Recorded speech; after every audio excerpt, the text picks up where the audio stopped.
Los actualizamos con el caso Álvaro Uribe. El Tribunal Superior de Bogotá negó la suspensión provisional de detención domiciliaria al expresidente. Ayer les adelantamos sobre este tipo de tutelas de parte de la defensa de Álvaro Uribe Vélez. Daniela. Sí, el magistrado Leonel Rogeles de la Sala Penal del Tribunal Superior de Bogotá negó suspender la medida provisional presentada por la defensa del expresidente Álvaro Uribe para frenar su detención domiciliaria hasta que se resuelva de fondo una tutela en donde piden justamente evaluar esa decisión de privarlo de la libertad sin que haya quedado en firme la condena. El magistrado oponente señala que no se puede acceder a la medida por el solo hecho de que la defensa la califique como arbitraria, puesto que esto hará parte del estudio de fondo de la acción judicial y que además no cumple los estándares de urgencia, necesidad e impostergabilidad que exige la ley. Debido a esto, le dejó la respuesta final al magistrado Ramiro Riaño, quien por reparto deberá resolver las pretensiones, y es que no es la primera vez que el togado actúa dentro del caso Uribe. El pasado mes de febrero, recordemos que suspendió el juicio mientras se resolvía una recusación interpuesta contra la juez Sandra Heredia por supuesta falta de imparcialidad. Luego se declaró impedido por un supuesto conflicto de intereses. Daniela, ese es un escenario. La otra tutela es del Centro Democrático para dar al traste con la medida de aseguramiento al expresidente, mientras dicen ellos se resuelve la apelación de condena de 12 años en su contra. Sebastián.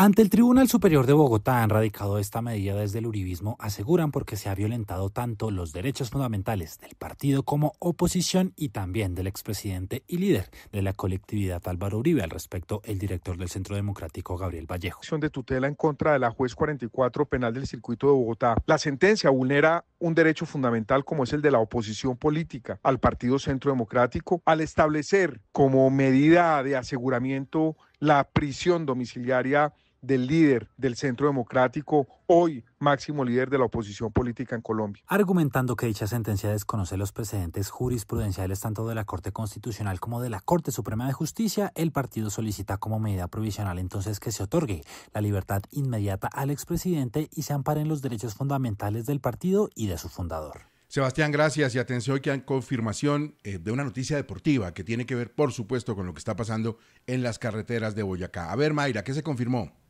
Gustavo, pues que se canceló la quinta etapa de la Vuelta a Colombia que iba a salir del departamento de Boyacá hacia Cundinamarca.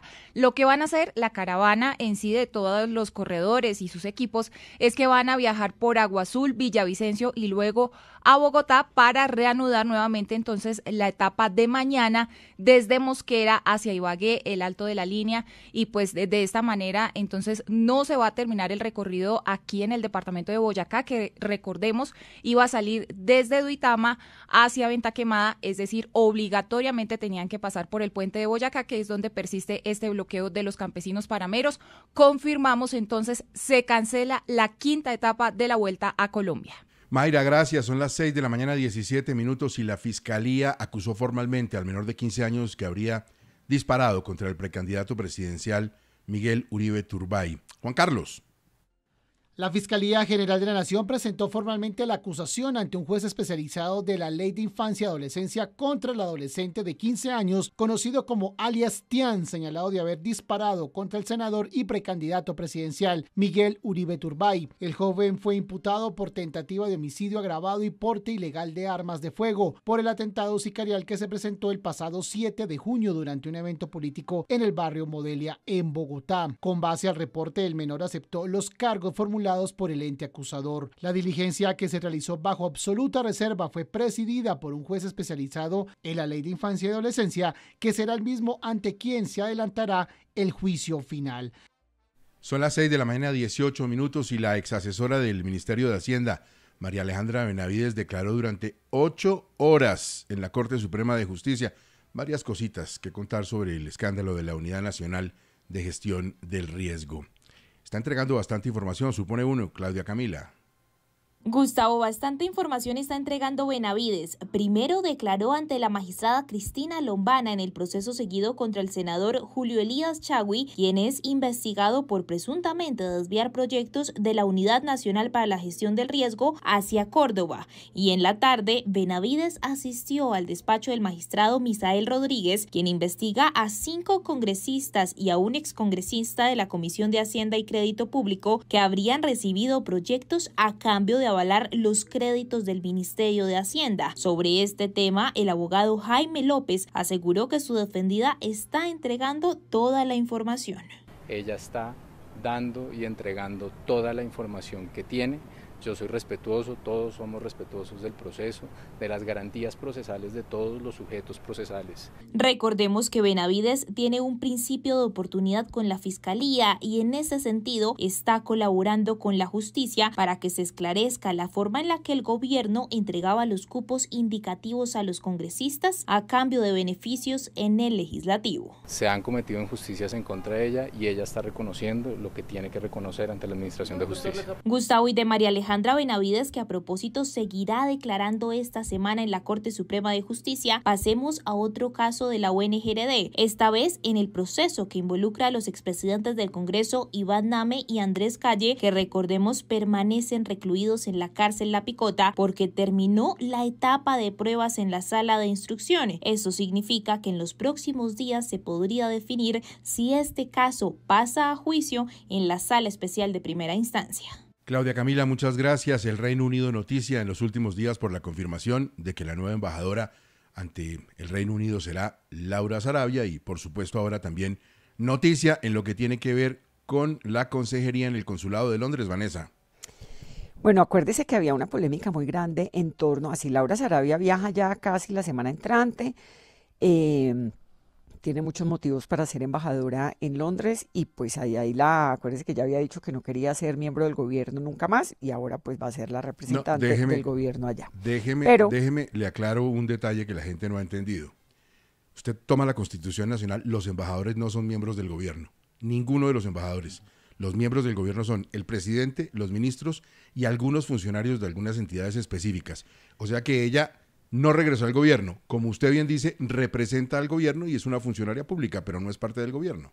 Bueno, pero lo representa, ¿no? Tiene que sentarse a nombre del presidente Petro, defender las políticas del presidente Petro, hablar del presidente Petro. Es la representante del presidente Petro en Londres. Pero no, el cuento de Irene Vélez es que había una gran polémica cuando ella estaba, porque ya regresó a la ANLA, ella estaba como cónsul en Londres, cónsul honoraria de Colombia, y había una gran polémica porque resulta que desde la Cancillería había mucha gente que decía que ella no podía seguir allá porque realmente hay gente que llevaba mucho tiempo haciendo la carrera diplomática para tener un cargo en una ciudad tan importante como Londres. Bueno, finalmente el Tribunal Administrativo de Cundinamarca declaró nulo ese nombramiento. Ella era consejera en el consulado. Y el argumento es que hizo uso indebido de la figura de la provisionalidad.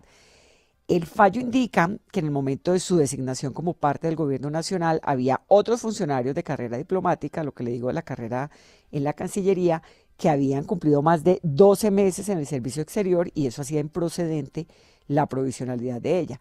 Finalmente, pues se cayó su nombramiento. La Cancillería no había ofrecido la vacante que ella ocupó a los funcionarios y que cumplían con todos los requisitos y la nombró a ella, a quien siempre consideraron una persona ajena a la carrera diplomática y eso estaba en contra de las normas vigentes. Por lo menos 26 funcionarios estaban disponibles en ese momento. Lo que pasa es que le salió bien porque cuando comenzó ese escándalo, ella inmediatamente se vino como directora de la ANLA y pues no tiene que lidiar con este tema estando allá. Pero sí, esto para decirle que hay, y a lo de Laura Sarabia también en la Cancillería hay quienes dicen, bueno, pero era canciller y ahora va a ser embajadora, pero hay un montón de embajadores, un montón de gente en la carrera diplomática haciendo la fila antes. Claro, pero ella se saltó la fila por un detalle muy específico que le revelo en este momento. Fue el presidente Petro el que directamente le ofreció la embajada de Londres, que creo que debe ser una de las 5 o 6 embajadas más importantes. Y ella, que ha venido hablando con el presidente, nunca ha roto la comunicación y que ha también restablecido las relaciones civilizadas con el ministro del Interior, Armando Benedetti, aceptó la embajada para mandar un mensaje muy importante, que ella sí sigue creyendo en el proyecto del presidente Petro.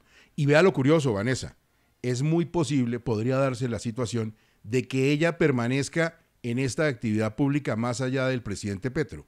¿Por qué?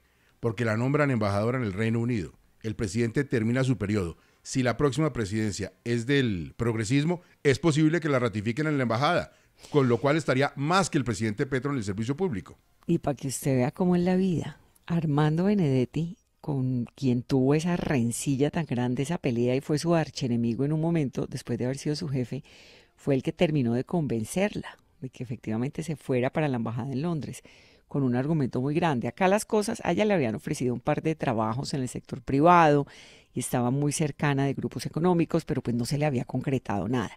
Pero ella tiene un hijo, entonces el argumento era como, bueno, usted tiene su hijo, allá puede estudiar, puede encontrar oportunidades, puede abrirse otros caminos, y Benedetti fue como el de la cereza en el pastel, digamos, para que Laura Sarabia aceptara ese nombramiento.